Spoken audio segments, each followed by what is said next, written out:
যাদের হাঁসের মাংস রান্না তেমন মজা হয় না আর রান্নার পরেও গন্ধ থেকে যায়, তারা আজকে আমার এই রেসিপিটা ফলো করে হাঁসের মাংস রান্না করুন। ইনশাল্লাহ আমার দেওয়া এই রেসিপি ফলো করে যদি হাঁসের মাংস একবার রান্না করেন, আপনার মুখে এর স্বাদ সারা জীবন লেগে থাকবে। এই হাঁসের মাংস রান্নাতে আমি যা যা উপকরণ দিয়েছি, আপনিও যদি সবকিছু পারফেক্ট ভাবে দিয়ে রান্না করেন, তাহলে আপনাদের হাঁসের মাংসে কোনোই গন্ধ থাকবে না। আর যারা খেতে পারেন না, ইনশাল্লাহ তারাও খেতে পারবেন, তাও আবার অনেক মজা করে। হাঁসের মাংসে অবশ্যই তেলের পরিমাণটা আপনারা বাড়িয়ে দিবেন। তারপর এখানে 5টা থেকে 6টা তেজপাতা আর 3-4টা দারচিনি দিয়ে দিবেন, একদম ছোট করে করে। দেখতেই পাচ্ছেন আমি কিন্তু তেলের মধ্যে দিয়ে দিয়েছি, একদম ফুটন্ত গরম তেলের মধ্যে। এরপর আপনারা একটা বড় সাইজের পেঁয়াজ স্লাইসারে কুচি কুচি করে দিয়ে দিবেন। দেখতেই পাচ্ছেন আমার পেঁয়াজটা কিন্তু বড় ছিল, আপনারাও বড় সাইজের একটা পেঁয়াজ দিবেন।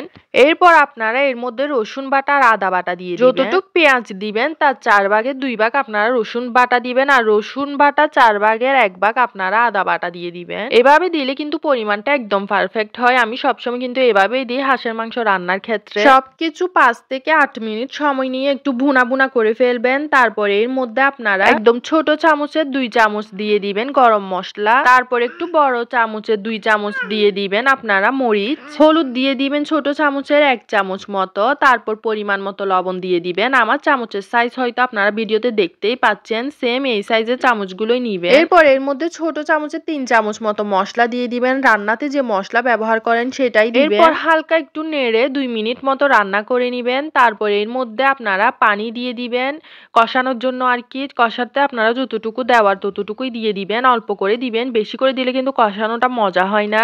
আর এটা 10 থেকে 15 মিনিট পর্যন্ত আপনারা রান্না করবেন, নেড়ে নেড়ে বারবার অনবরত নাড়তে থাকবেন, নইলে কিন্তু নিচে লেগে যাবে। আর নিচে লেগে গেলে কিন্তু একটা পোড়া পোড়া গন্ধ আসে, সেটা আসলে কিন্তু একদমই ভালো লাগে না। এরপর আমি দেখতেই পাচ্ছেন হাঁসের মাংসগুলো দিয়ে দিয়েছি। এখানে আমি মোট 7 পিস হাঁসের মাংস রান্না করতেছি, আর হাঁসের হাত আর পা সহ দিয়ে দিয়েছিলাম। আপনারা অবশ্যই হাঁসের মাংস রান্নার ক্ষেত্রে হাঁসের যে চামড়াটা রয়েছে সেটা সহ রান্না করবেন, তাহলে কিন্তু অনেক ভালো একটা ফ্লেভার আসে। আমার কাছে হাঁসের চামড়া আমরা ফেলি না, আর যদি ভালো না লাগে ফেলেও দিতে পারেন। আমি সাজেস্ট করব মজা করে খেতে চাইলে অবশ্যই হাঁসের চামড়া সহ রান্না করবেন। আমার থেকে হাঁসের মাংসের চেয়ে চামড়ার স্বাদটা বেশি ভালো লাগে। এরপর এর মধ্যে হালকা একটু পানি এড করে নেড়ে নিবেন, সব জায়গায় যাতে মশলা ঢুকে, এভাবে কিন্তু অনবরত নাড়তে হবে।